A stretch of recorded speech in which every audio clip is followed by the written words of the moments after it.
It's a massacre out there in Techland. Microsoft are shedding 10,000 jobs, including at 343 Industries, maker of what is perhaps Xbox's ever biggest IP.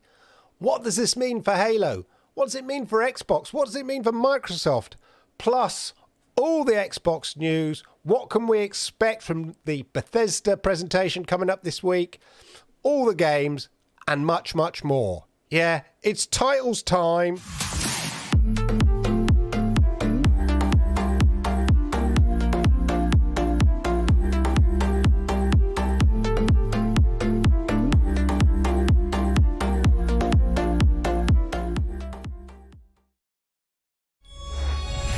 Yokoso, yokoso, yokoso. Arigato gozaimasu. Welcome, welcome, welcome to the Xbox Monday Night Chat. I hope you are good. I hope you are well.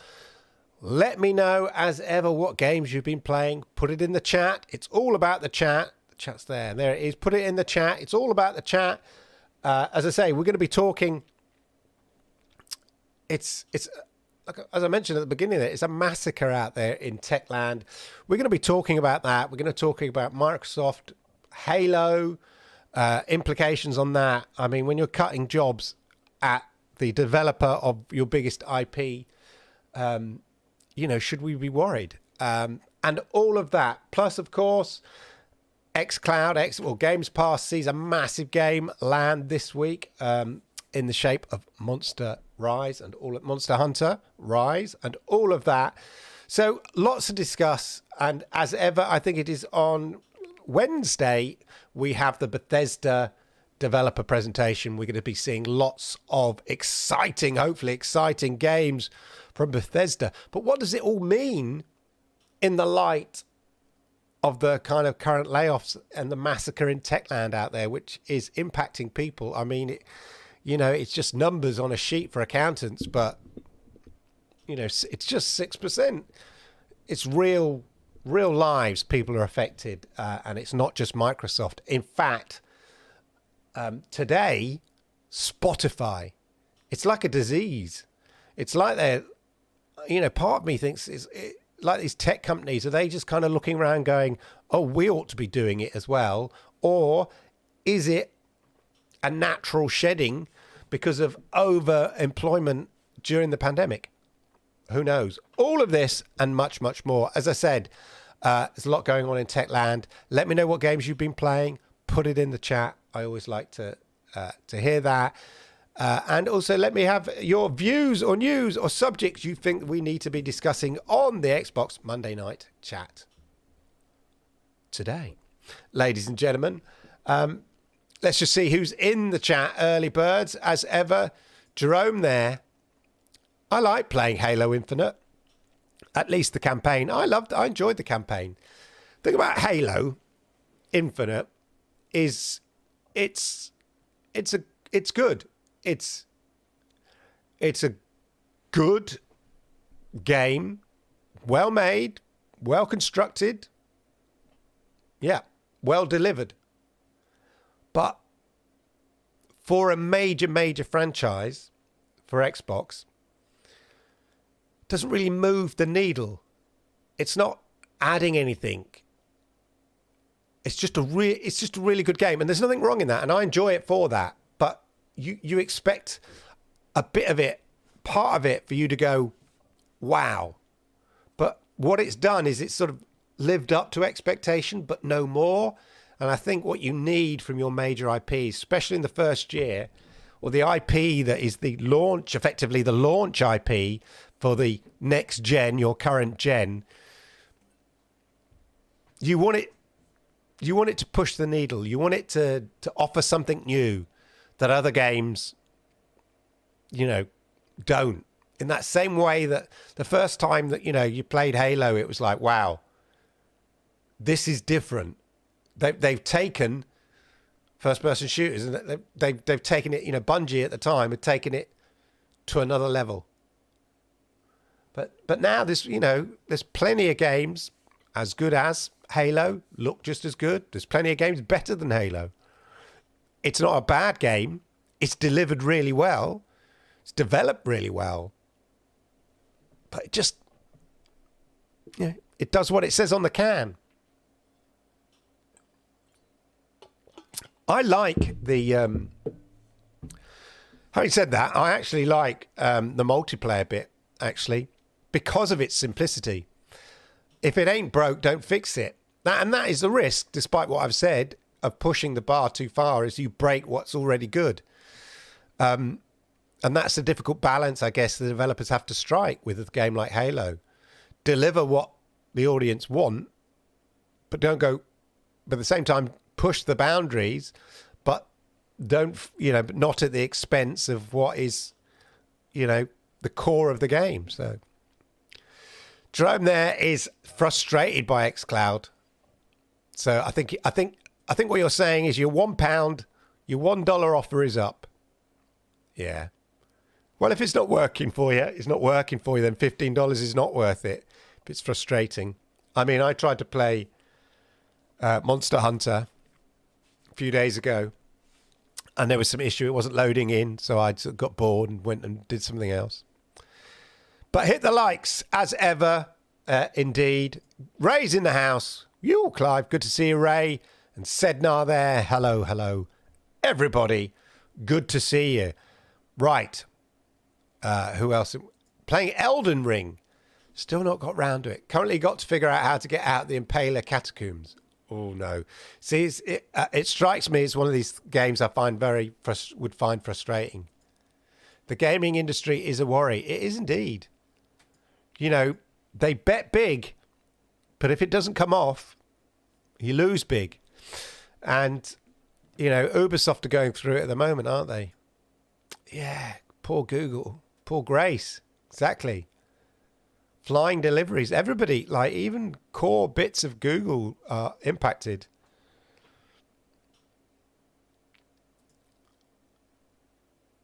Yeah. I did not play the Halo Infinite multiplayer at all. Yeah, I enjoy it.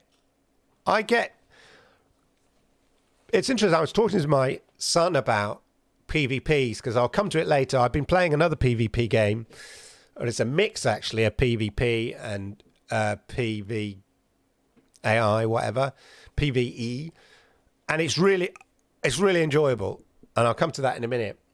But we were talking about the balance of a PvP, where you got to keep the pros happy, don't make it too easy, but at the same time, you don't want to scare off the noobs who just find it frustrating because as soon as they enter the game, they get shot in the head or something.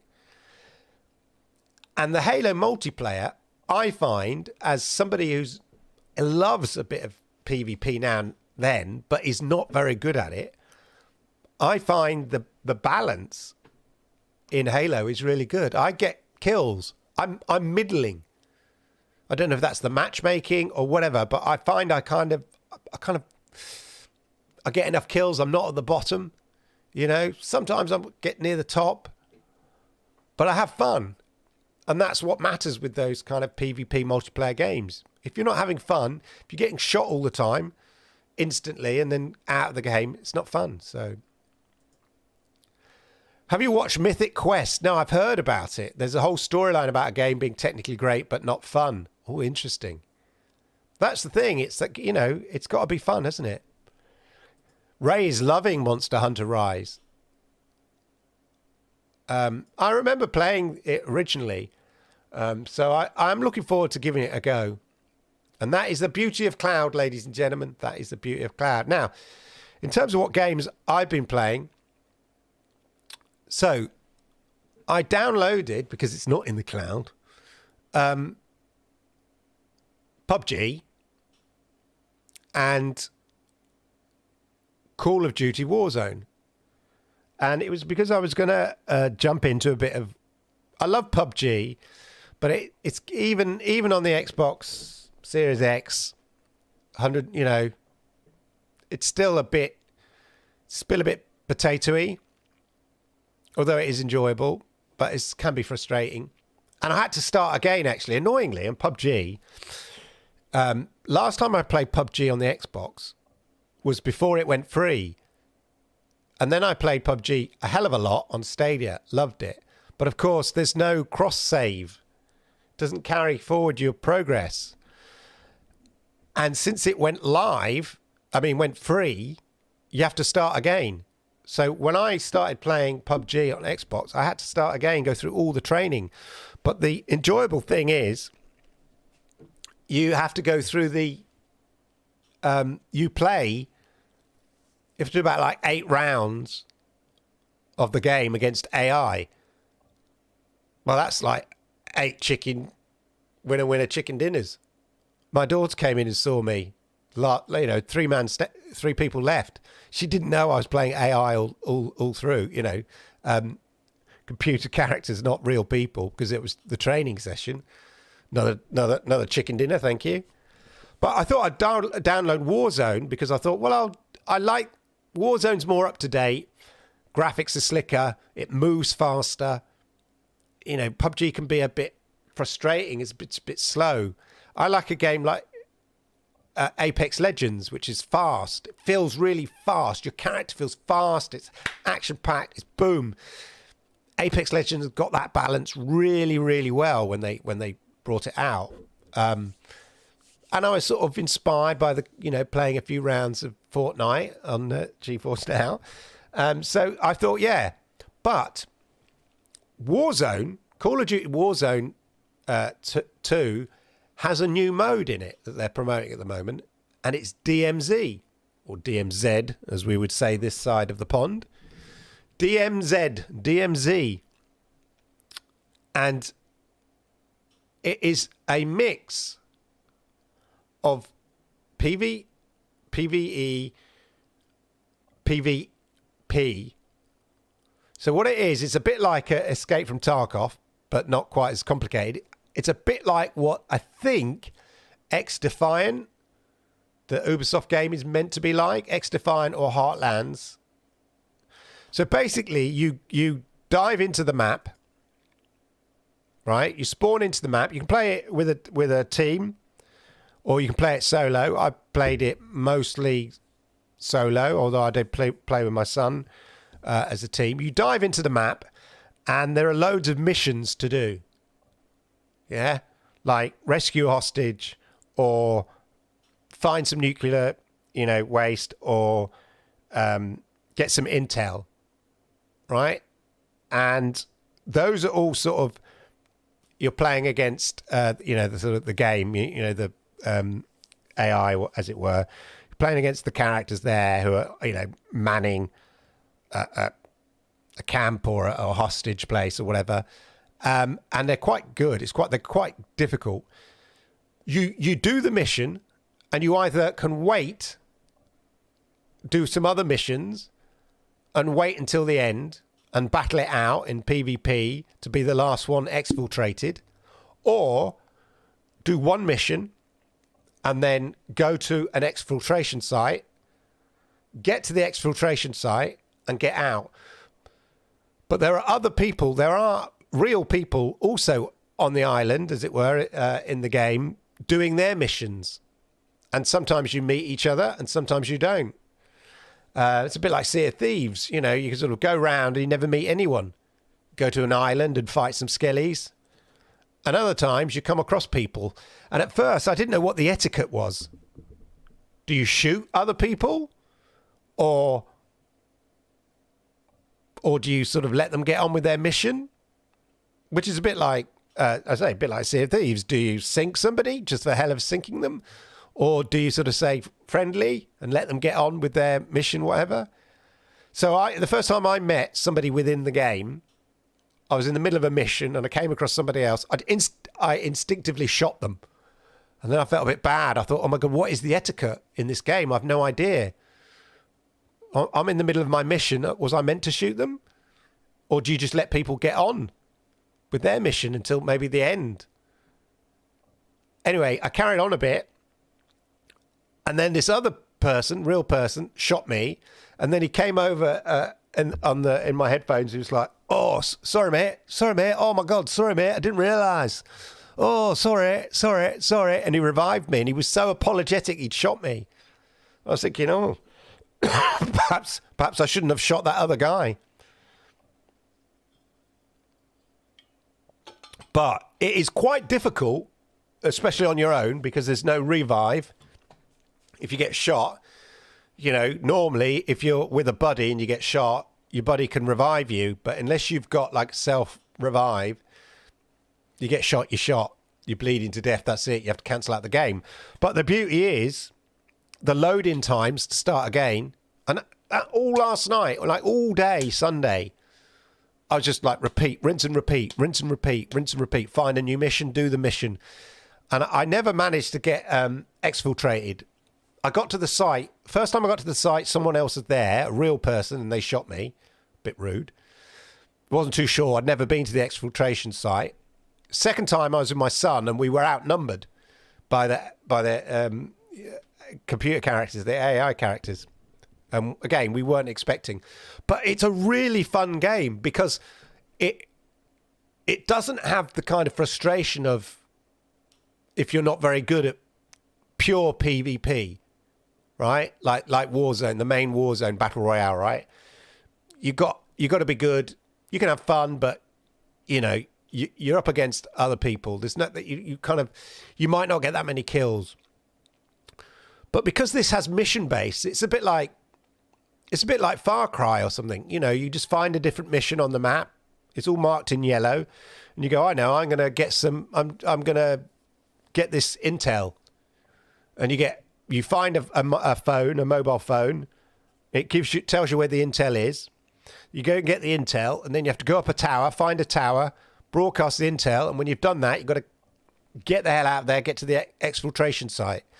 So it feels like there's a mission to do, and you're getting XP points all the time you're doing this.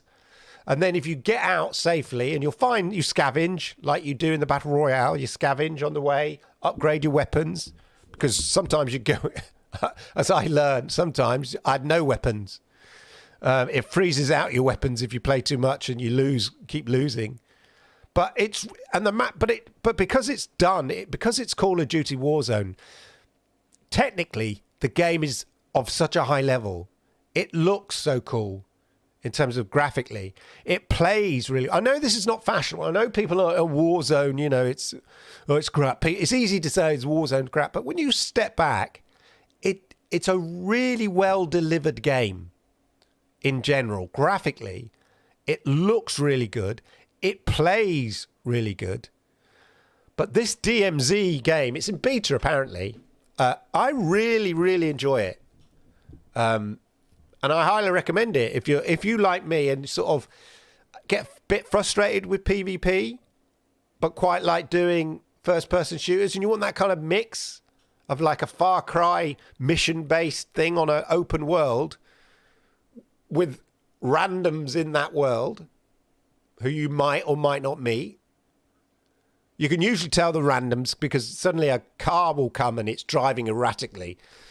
And you think, yeah, that's a person rather than the AI or the characters, the computer characters, whatever. And I've not managed to exfiltrate, and I've been playing hours and hours. But it's quite fun. It is quite fun. So, yeah, Insane Crayon here says, DMZ is great for the casual gamer. Exactly. I highly recommend it if you like that balance, personally. I'm having a lot of fun doing it. And if you want to play with me, then let me know, because it's a lot. I said to my son, I need your help. And it's a lot more fun when you play with somebody else, because if you do get shot, they can come and revive you. Yeah.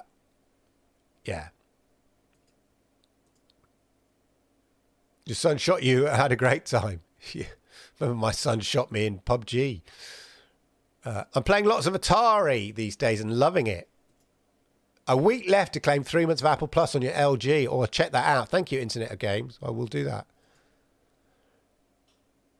I would like to try Warzone, however, I don't play those type of games anymore. The DMZ is good. As Insane Crayon says, the DMZ is good. Right. So that's what I've been playing, and I'll be playing that later tonight. It's really good. PUBG is very good when you're playing against the AI rather than the I keep calling it AI, but you know what I mean, rather than PVE during the training session. Basically 10 out of 10 chicken dinners. Easy. If only it was that easy, because they're pretty dumb characters. Right, news. So the big news, the big headline is obviously so Microsoft is losing. Look, if you look here, let's just quickly actually go here. Layoffs, look at this. You know, and we saw people who know Grace from the Stadia community. Grace moved on to what they called. It's like basically it was a drone delivery service. Google's drone delivery service. She's been laid off. Oh, yeah, it's sad. But look, Spotify cut 6%. Spotify's quite small. Alphabet makes cuts. Twitter bans. Yeah, we've done that.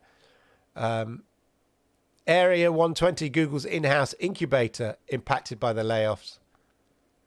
Microsoft joined the layoff parade. Microsoft announced it was laying off 10,000 employees.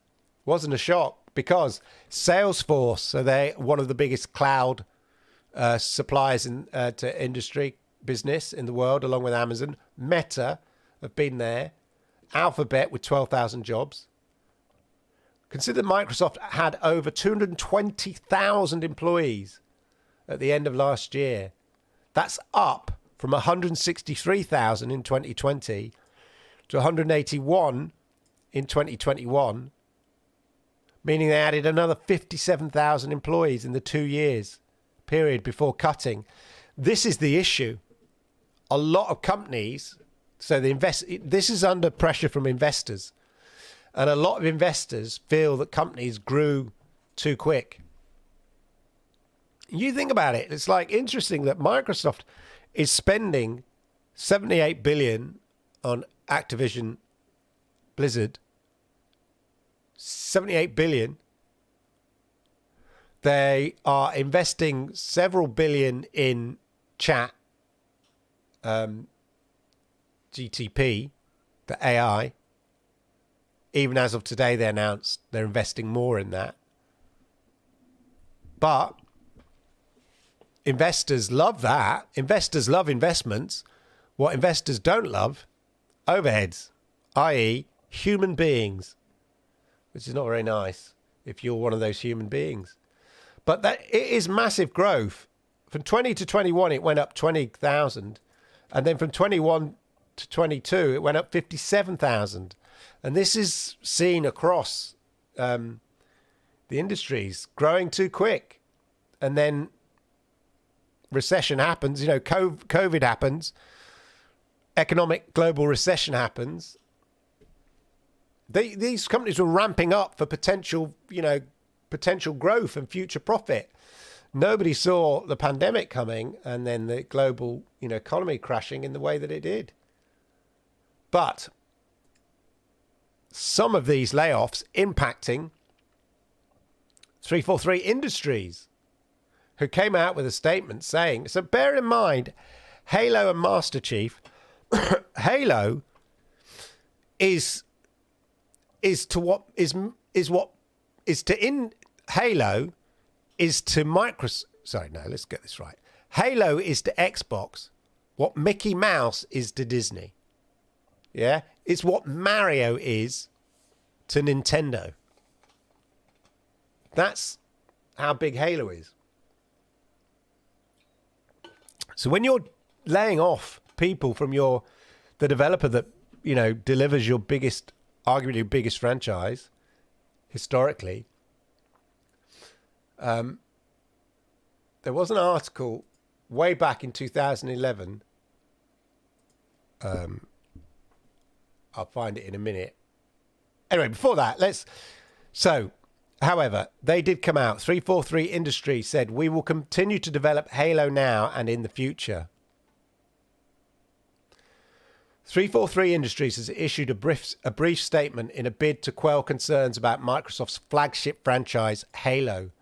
In a brief message, studio head Pierre Hintz said that Halo and Master Chief were here to stay And they continue to develop Halo now in the future. I mean, at the moment, if they're not developing the next Halo, then they just need a team to sort of maintain, develop, and, produce DLC and stuff for it. Maybe they can do that with a smaller headcount. I don't know. Halo and Master Chief are here to stay. We will continue to develop Halo now and in the future, including epic stories, multiplayer, and more of what makes Halo great. The statement comes after a string of high-profile exits, including the multiplayer creative director. So it's when these big heads roll that you sort of go, Halo Infinite's multiplayer creative director. So what, you don't want to come up with any more ideas for the multiplayer? So that sounds you're just going to keep just maintenance of the existing multiplayer, which is very good. Joseph Staten, Tom French, and Halo developer at both Bungie and 343 Industries. Lead developer on Infinite's ambitious slip space engine technology. And 343's boss announced her own exit from the company after 15 years. So you can see why people might question, what does this mean for Halo? Now, the quote I had, bear with. Now, this was back in 2011, okay? So this, historically, a bit of history here, is when Microsoft effectively took Halo from Bungie to give to 343 Industry. There was a big kind of, oh my God, what are you doing? Bungie created your biggest franchise ever. I mean, it's a long time ago that now. This is like 12 years ago. But Phil Spencer was famous for saying then, if we lose our way with Halo, we lose our way with Xbox.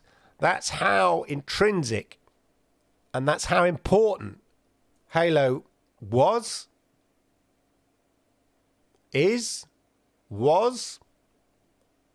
past tense, to Xbox. Now, very different company. As Colt Eastwood here says, very, very different then. So he quoted this back from he was saying from 2011. Well, I'm telling you it's 2011 to give it some context. If we lose our way with Halo, we lose our way with Xbox. Says Phil Spencer back in 2011, when Xbox only had 4 main studios and like 3 living IPs. Exactly. Now, Xbox has 23 studios and almost 40 living IP. It's just about to buy, which we'll come to again, the weekly look at the situation with Activision Blizzard. Just about to acquire that. So, hey, if Halo did go out the window, maybe Halo's not a priority for them anymore. Anyway, but this is not damage control for Halo. I've been indifferent about the series after Reach. This is about an old Xbox that basically only had Halo, Gears, and Forza. Exactly. Now, they got a ton of stuff, and we're going to see a ton of stuff on Wednesday just from Bethesda. So, in 2011, yeah, Halo was like Mickey Mouse to, just use my analogy, Mickey Mouse to Disney, Halo to Xbox. Now, less so. And the same probably with Disney. They've got so many fingers in so many pies. But yeah, interesting times. Talking of potential replacement franchises or big, certainly perhaps the biggest IP for Xbox exclusive this year, Starfield's launch date could be announced at its own event very soon, according to Bethesda Latin America. Very soon we'll announce it. We're preparing a special game event. We talked about this briefly last week. Because we know it's not getting mentioned at the dedicated Xbox Developer Direct this Wednesday. Timing's going to be key. They're like the big movies. There are only a few tentpole moments throughout the year. You can't just release their biggest title any old time, and it's been delayed a couple of times, isn't it? So it will be interesting to see. Because if they wait until E3, then you're not going to see it until September or October at the earliest. Because you don't want to be releasing a game in the summer. So the other one, if you release it at Easter, just before E3, possibly, there are only a few slots that Starfield can get launched into. Excuse my expression. But yeah, we expect to hear announcement of it soon. But I was watching a video, oddly enough, by Colt Eastwood, and he was sort of speculating on when it might be. We might see Starfield. Talking of Activision Blizzard, so of the many hurdles Activision Blizzard and the Xbox deal have to leap over, one of them was a case, a class action suit, a class action lawsuit by a bunch of gamers who are claiming that the Activision Blizzard deal was anti-competitive and launched a class action antitrust lawsuit, a private consumer antitrust lawsuit against them. And Microsoft looked to get this thrown out, but they lost their bid to pause that lawsuit Activision deal. So more hurdles. I hope Microsoft haven't laid off all their lawyers, because they're going to need them to get this deal over the bridge. Yeah, get it over the line. Goes on and on, doesn't it? Unbelievable. So this is what I was talking about earlier, that, Microsoft laying off all these people, and yet here we are. As of today, Microsoft confirms multi-billion-dollar investment in firm behind ChatGPT. I'm worried about this because the great thing about ChatGPT is OpenAI, the creators of Chat. This is not particularly game related, although we could sort of see this thing. Imagine incorporating AI like ChatGPT in a game. It's something that Stadia talked about, and they had a little demo. I remember showing it on the Stadia Monday Night Chat. Do you remember that? Stadia? What's Stadia? You're dead to me now. They had a little demo of how the AI might work in a game. So rather than scripted, like pre-scripted dialogue for characters, the idea that a character uses AI to have a conversation with you within a remit. Well, something like ChatGPT within a game would be quite interesting, wouldn't it? But the thing about OpenAI is that they've offered, made ChatGPT available to everybody to experiment, play with.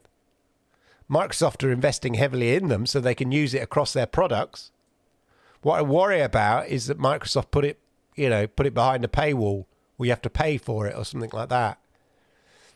And I think it should be open source, a bit like, Google Chrome or whatever. But it's certainly got Google on the run as well. Google could take a hitting. Google is so reliant on people using Google Chrome and stuff like that, Google search.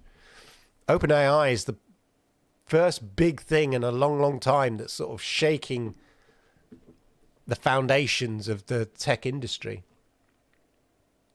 Anyway, it'd be interesting to see. Put in the chat where we could see OpenAI being Chat GPT being used in games. I think it would be very interesting in sort of RPG games. The characters, potentially responding to different situations. Interesting.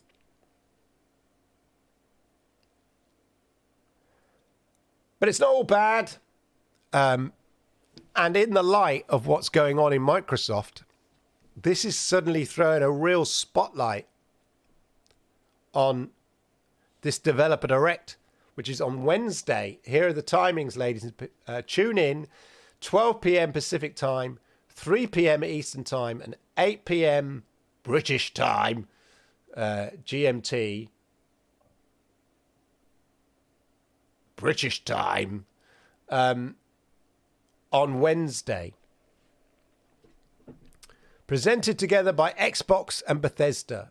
The Developer Direct will share new extended gameplay for Redfall, Forza Motorsport, Minecraft Legends, and the Elder Scrolls Online, and provide all the latest news straight from the teams at Arcane Austin, Turn 10 Studios, Mojang Studios, ZeniMax Online.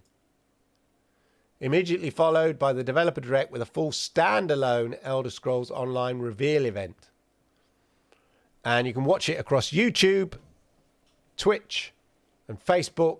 If you want it in 4K, 60 frames per second, YouTube is your channel to watch it.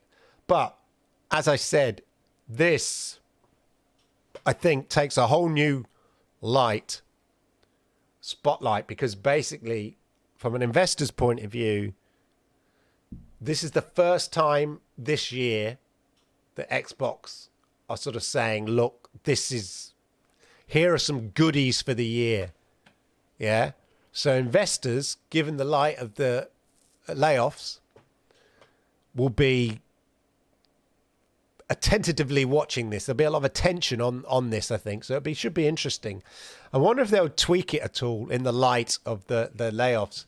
I know Phil Spencer had a lot to say about how painful he found that the layoffs were. But I say these layoffs are a product of investors, the stock market, forcing these companies.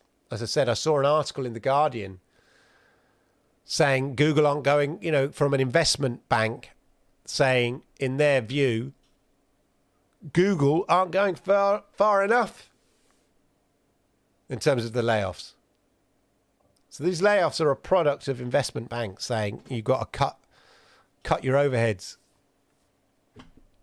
Crazy time. But anyway, let me know in the chat. Will you be watching the Developer Direct? I might do a live stream. Let me know. We stream it together, watch it together, and see if there's anything of interest or gets us excited about what may be coming to Xbox Game Pass, and all of that. I have a bit of a cold today, so bear with. Right, let's see what you guys have been saying in the chat. Chat's not there. Let's have a look at the main studio, see if the chat is there. No, chat's not there. What's up to the chat? Every time I refresh it, let's go about chat, it will pop up. Right, I will go through the chat, ladies and gentlemen. Yoshida, konbanwa. Arigatou gozaimasu. I'm good. Hey, Fozo and Elsa, how are you? Hello. Good to see you. Struggle Boxing, what's up? Good to see you, my good, I could say son. Good to see you, son. My good man. There's immense amount of pressure to write Internet of Games. I worry a bit as well, because I think the game will be brilliant. I think the game will be good. But you know what?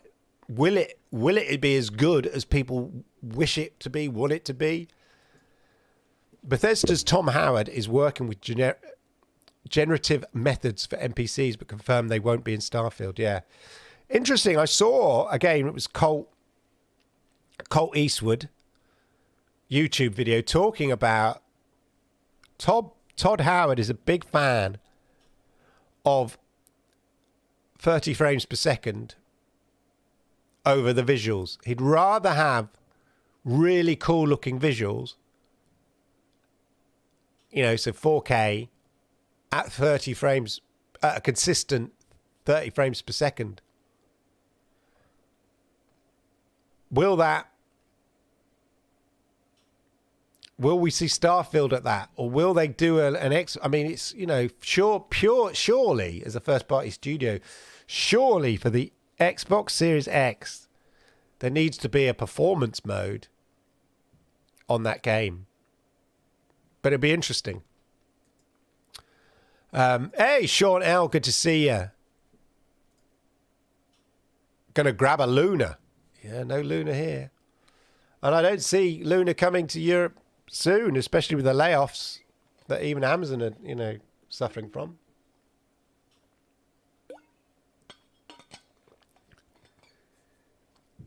More on Starfield. Internet of Games says, in his interview with Lex Friedman, he talked about developing relationships between NPCs and protagonists using generative pre-trained modules to help enrich the players' and NPCs' place in the game. Exactly. I think the potential for, something like Chat GPT in a game is interesting. You need to put some parameters on it. Can't be open-ended. Hey, Liam, how are you? Yeah, it can't be too open-ended, really. Right. Quickly, so who has played... go back here. This week, Amazon Luna doing fine. Yeah, in the US, that's what we're saying. We're not, it's a shame we don't get to at least try it in Europe. Or even Canada. So this week, Monster Hunter came to Xbox and PC on Game Pass and the cloud. I had tried it in the cloud, as I said, and it wasn't working. If you are subscribed to Game Pass. That is the big game of the week, really. And that was launched Friday. Yeah, let me know. So, of course, it has, talking of performance modes, it has a performance mode on the Xbox Series X. 120 frames per second, 1080p, or beautiful 4K, 60 frames per second. And I, for one, I don't know, I'll give it a go in the cloud. And if I enjoy it, I might download it. But as I said, I am currently absorbed by Call of Duty Warzone DMZ. I highly recommend it. Check it out if you want me to. Why am I showing you this now? Oh yeah, that was the layoffs. Oh my god, horrible layoffs. They didn't drop it in. Yet. What, in Europe? You're talking about Luna? No. Oh, the chat is down there. There we go, that's better. Random stuff happening to my chat. Anyway, so, as I say, a quiet week for Xbox, other than the fact that obviously these major layoffs, but exciting times because of the show this week. In a way, I wish they would do the show on the Sunday or the Monday so that we could talk about it. But let me know if you're going to be watching the showcase on Wednesday and what games you're looking forward to. If you've not seen my video of all the games, of all the big games coming to Xbox Game Pass on YouTube, make sure you watch that. It features most of the games that are going to feature in the I'm just going to call it up here in that presentation. It's my channel, right?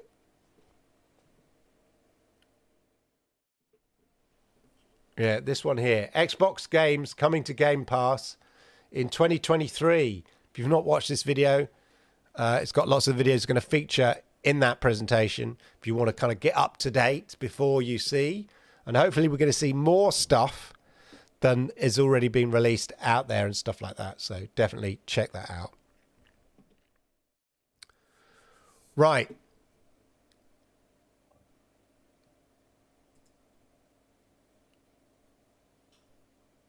Monster Hunter Rise got Sunbreak. Exactly. They dropped it just in time for the DLC that's coming for PS5 and Xbox. Yeah, exactly. That's why I'm going to give it a go. I do remember playing it before, I'm sure. I forgot on what format, though. Must have been Xbox. Is that right? Anyway, I can't remember. Or am I thinking of a different game? I'm sure it's Monster Hunter. It's quiet. I couldn't dig anything up, but it's the calm before the show. Well, exactly. It's quiet because they've got this big presentation on Wednesday, which I hope you'll all be watching and catching up with. So, fair enough. Right. On that note, they could have closed Activision Blizzard by June the 15th, January 15th. This would have been the announcement. Now, I don't think so. They've still too many things going on in terms of competition and markets and antitrust cases and stuff like that. So there'll be a while before that happens. Right, I'm going to rest my voice now, ladies and gentlemen. Thank you for joining me tonight. I hope if I do a watch along for the Bethesda reveal, not Bethesda. Yes, the Xbox and Bethesda developer show on Wednesday. I'll let you know, and I'd love your company. But in the meantime, thank you for joining me tonight. Really, really appreciate it. It means a lot to me. And have a wonderful, wonderful gaming week. Hopefully we get some exciting news that we can talk about, get our teeth into next week on the Xbox Monday Night Chat. Hit the likes. If you're new here, please subscribe. Arigato gozaimasu. Have a wonderful, wonderful week. And I'll see you same time, same place next week. If you're not going to join me on Thursday or Wednesday, who knows? Oh, not another 3 shows a week, Clive? Yeah, why not? Why not? Have a wonderful one. Love you all. Peace out.